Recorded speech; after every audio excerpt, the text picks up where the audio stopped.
Hey everyone, and welcome to the RDG Sports Channel with your boy RDG in the building. Please hit that notification button so you'll be informed whenever I drop a new video. Please hit that subscribe button. Please comment in the comment section. Please hit that like button. It costs you nothing. It's free. I promise you. Anyway, this your boy RDG, man. Let's talk about Jack Del Rio and Ron Rivera and the state of the franchise. Let's talk about that. You know, I had high hopes for Mr. Ron Rivera coming into the season. You know, I thought that Ron Rivera was going to take us to the next level this season. I thought he was going to provide us with his best coaching of all times, simply because this is going to be his last opportunity. And when you got your back up against the wall and you got people coming at you, the best thing you can do is put your hands up and start swinging. You can see everything coming at you. And I thought Ron Rivera was going to put his back up against the wall and just go out there and let it rip. You know, I think he waited too late to fire Jack Del Rio. I think that should have been done back when he had his freedom of speech talk. You know, and and let me just say this. Everyone is entitled to have their freedom of speech. But it's not just that. That's just a little bit of it. It's more so what he did on the field. His coaching on the field was the biggest issue with me, per se, in particular. Jack Del Rio, the game has passed him by. He was too stubborn with it. He didn't really want to listen to, let's just say, the whispers of the fans, or what the media was even trying to help him out with some of the questions that they would ask him, and he would just brush it off with short answers like he was Bill Belichick. Mr. Jack Del Rio, I'm here to inform you that you haven't arrived. You had a couple of good defensive seasons. You was a good linebacker when you played, but that's about it. You should have adjusted adapted with the way that the game is going now. The game is flowing now with the new players and stuff like that, and what the offenses are doing. You couldn't adapt, and I think Ron Rivera held on to you a little bit too long. And it cost Ron Rivera his job, unfortunately. By years in, he will be fired. The good news for Ron Rivera is that he won't be fired and get humiliated and embarrassed during the season, because our new owner seems like he has some sort of class, and he will not do Ron Rivera like that respectfully. So Ron Rivera will get the good graces of bowing down and giving his exit speech when it's time to do so at the end of the year, which I think is professional and appropriate, because we're not going to playoffs. And even if we reel off, let's say 5 wins in a row, that's still not good enough or sufficient enough to keep Ron Rivera around, unless we go deep into the playoffs and rid of the front office, and we bring our own new front office in, and Ron Rivera has no say, maybe 10% in the players that he wants. Other than that, Ron Rivera, I think he's done a serviceable job as far as culture changing, stuff like that. He came in and kind of changed the culture a little bit. He brought in a new name, new uniforms. So he did some good things, some positive things that he can hang his hat on and lift his head up, hang his head high, and walk out with dignity, some sort of dignity and grace. So I'll give Ron Rivera credit for that. Some of his player personnel that him and Hurney and those guys, Martin Mayhew brung in, they're questionable. Like I said in one of my videos, It took you this. It's still taking 2 and 3 years, 4 years to develop some of these players like a Jamin Davis. It shouldn't have took Jamin Davis this long. Maybe his second season, I think he should be flying. It only takes really 2 years to see potential in stride and a player starting to make plays that you selected in the first round. Talking about particularly Jamin Davis. It should take at least 2 years. He's a linebacker, and that's something that Ron Rivera hung his head on is the linebacker position. Luke Kuechly, Thomas Davis, guys of that nature. You know what I mean? So Ron Rivera also played. Him and Jack Del Rio played. One of the biggest weaknesses on our defense is the linebacker position, and it has been that way since Ron Rivera been here. And they try to address it with Jamin Davis, but the coaching, I think, didn't hit on anything to help this young man out. I think this young man has great potential. I think if we get another coaching staff in here and let a good linebacker coach him up, I think you'll see a change in Jamin Davis, and the utilization of Jamin Davis probably was used wrong. I think Jamin Davis got a tremendous upside, but I just thought that the coaching staff that he was under wasn't helping this guy out. The same thing you could say for the cornerbacks. Benjamin St-Juste, he's limited in some areas. But I think you can scheme your defense to fit some of those guys that we have in the secondary. We don't have any great one-on-one coverage guys. We need to draft a great one-on-one coverage guys to hide some of the weaknesses that we have. In order to hide some of the weaknesses in your secondary, you definitely need a shutdown corner and a great safety. If you don't have neither of those two, you can't hide some of your weaknesses, and that's a lot of times that's what's causing our deficiencies in the passing game defense-wise. You know what I'm saying? They never shore up that cornerback position. Emmanuel Forbes has proven to be somebody that can get his hands on the ball. He could definitely intercept the ball, but I don't think Emmanuel Forbes is a shutdown corner. He has to develop technique, and he's not there yet because we don't have good coaching. The secondary coach to be fired, they fired him for a reason, because he's no good. He's definitely not Harris. So I think with good coaching on Emmanuel Forbes, and we get a bona fide safety in here, whether it be via free agency or drafting a bona fide safety, then I think, and you definitely got to get a shutdown corner. You definitely got to get another linebacker and some edge rushers. It might not be all done in one off season, but that's what you need in order to have a great defense. You got all three phases of the defense. You got to have a stud on every level.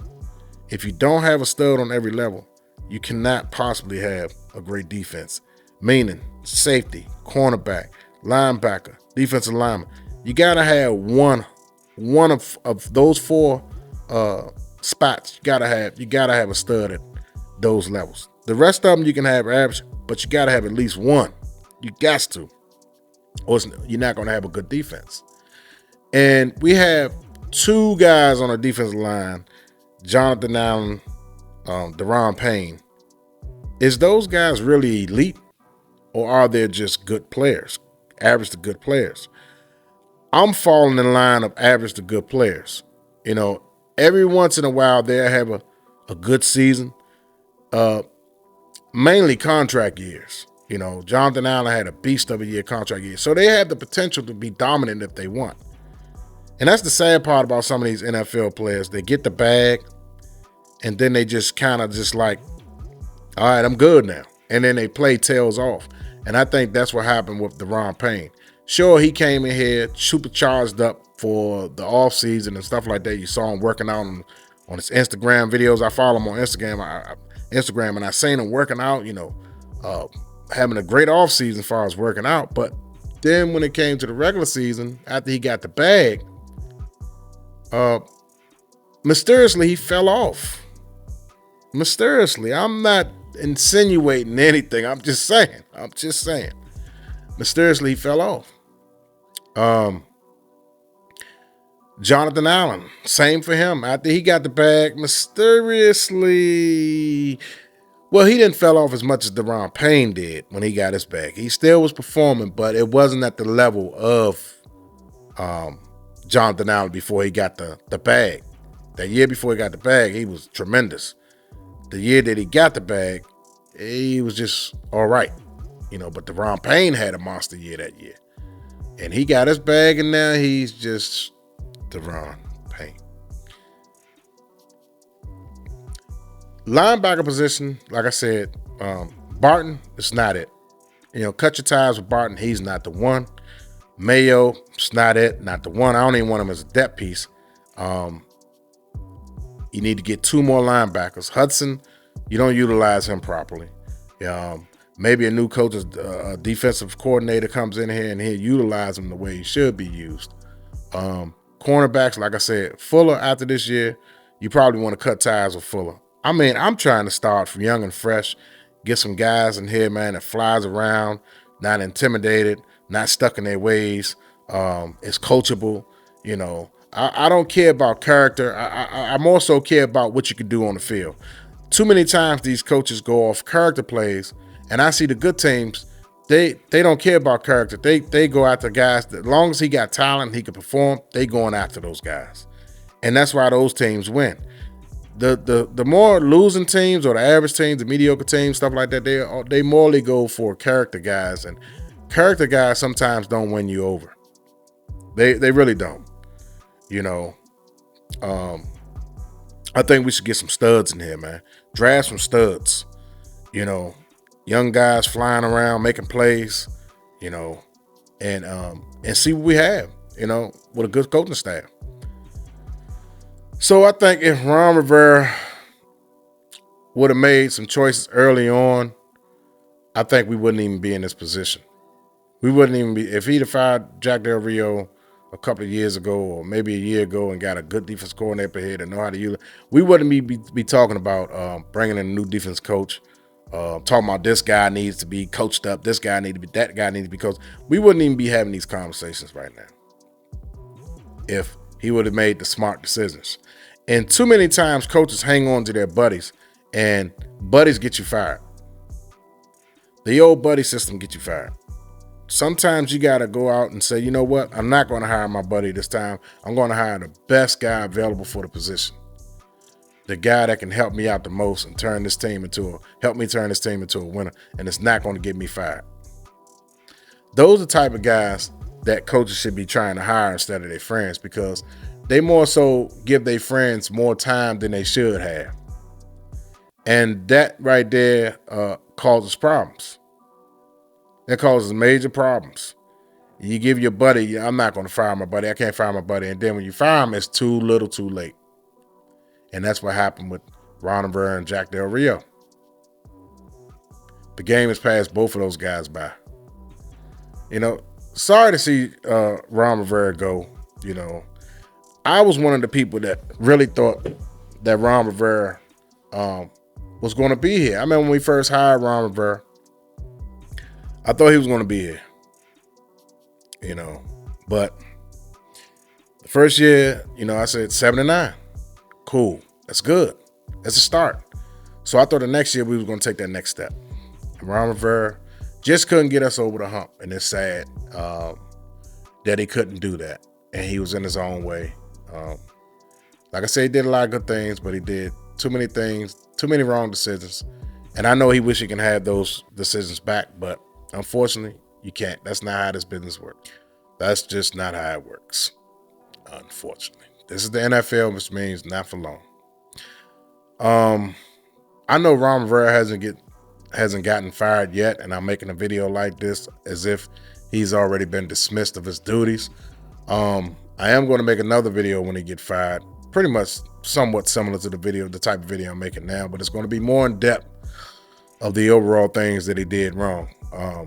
Just a briefing of what is going to be taking place in January when I make the exit video for Ron Rivera. But I wish Ron Rivera the best the rest of this season. I hope we win, because if we win, that means we're in the playoffs.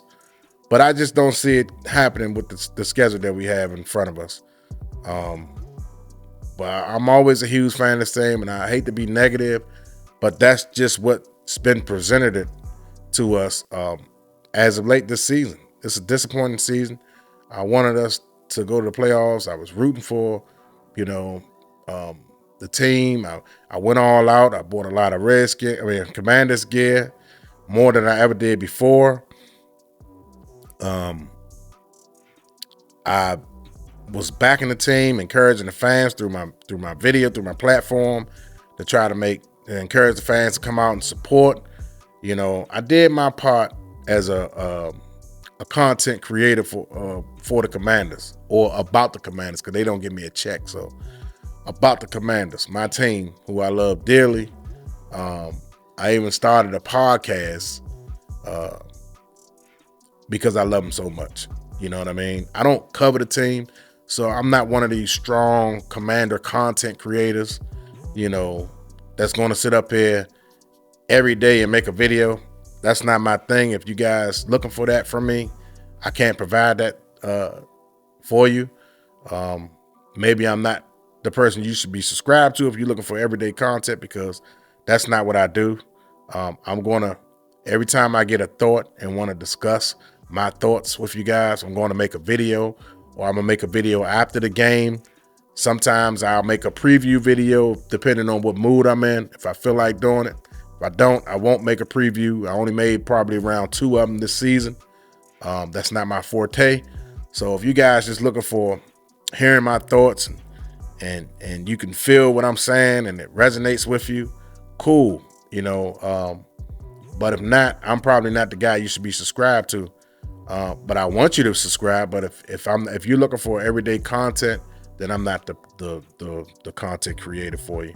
I just try to provide analysts of what I see projected to happen, or is happening, or what I'm feeling at the time about the club. I'm going to shoot a video, whether it be post game, before game, whatever. So that's what I'm doing. But anyway, guys, I just want to touch on Ron Rivera and Jack Del Rio. Jack Del Rio got himself fired, and Ron Rivera got himself fired, and they have no one to blame but themselves. And I hope the new coaching staff gets in here. I hope he coaches our players up. And oh yeah, I heard some things about the players don't want to endorse Irk Bieniemy to be the interim coach, and they want him to take responsibility. They want Ron Rivera to take some of the responsibilities from him. Also, what do you guys' thoughts about that? Leave it in the comment section. We can discuss that for another time if it gains more steam. Right now it's just hearsay, so I'm not really going to put a whole lot into it. But let me know what you guys think about that in the comment section. Please like, share, and subscribe. Thank you for tuning into another episode of the Arbor DG Sports Channel with your boy Arbor DG. Hit that notification button. Peace.